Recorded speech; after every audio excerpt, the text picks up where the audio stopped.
નમસ્કાર, આપ જોઈ રહ્યા છો લખત ન્યૂઝ અપડેટ ચેનલ। તમામ સમાચાર અને અપડેટ મેળવવા માટે ચેનલને સબસ્ક્રાઇબ કરો અને બેલ આઇકન પર ક્લિક કરો જેથી તમામ સમાચાર અને અપડેટ તમને મળી રહે। ગુજરાત રાજ્યમાં ક્રાઇમ રેટમાં ઉત્તર વધારો। પોલીસ તંત્રની દોડધામ વધી।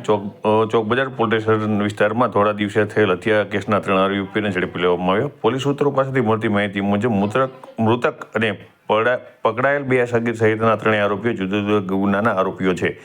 સુરત શહેરના ચોક બજાર પોલીસ સ્ટેશન વિસ્તારમાં રહેતા સુજલ વાટુકિયા નામના યુવકની હત્યા થઈ હોવાની જાણ સુરત ક્રાઇમ બ્રાન્ચ પોલીસ ચોક બજાર પોલીસ થતાં તુરંત હરકતમાં આવી ગઈ હતી અને આરોપીઓને ઓળખ મેળવવા હ્યુમન સોર્સિસ ટેકનોલોજી સોર્સિસનો ઉપયોગ કરી ગણતરીના કલાકમાં હત્યા કેસમાં સંડોવાયેલા આર્યન રાજેશભાઈ દરજી સહિત 3 આરોપીઓની જાણકારી મળી હતી। 3 આરોપીઓમાંથી 2 આરોપીઓ સગીર વયના હોવાની જાણકારી પણ પોલીસને મળવા પામી હતી। આથી 3 આરોપીઓની Surat crime branch police staff Chowk Bazaar police staff દ્વારા આરોપીઓનું પગેરું દબાવતા 3 આરોપીઓ ભરૂચ રેલવે સ્ટેશન હોવાની પાકી બાતમી મળતા ભરૂચ રેલવે પોલીસની મદદથી ગણતરીના કલાકમાં 3 આરોપીઓની ધરપકડ કરી લેવામાં આવી હતી। સુજલ વાટુકિયા અને આર્યન દરજી અને બંને સગી 4 મિત્રો હતા। આરોપીઓને મૃતક વચ્ચે મોબાઈલને લઈને માથાકૂટ હતી।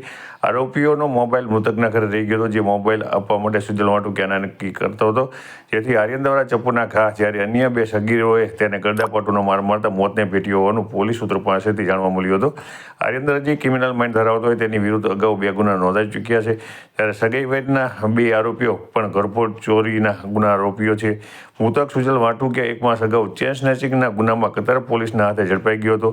આરોપીઓની ધરપકડ કરી વધુ તપાસ ચોક બજાર પોલીસ દ્વારા હાથ ધરવામાં આવી છે। ત્યારે હાલની અંદર જે રીતે મોબાઈલ યુગ છે અને મોબાઈલનો અતિ ઉપયોગ કરવામાં આવે છે, તેના કારણે નાના સગીર વયના બાળકો પણ ગુનાખોરી કરતા થઈ ગયા છે અને આ રીતે ક્રિમિનલ રેટ ધીમે ધીમે વધી રહ્યો છે।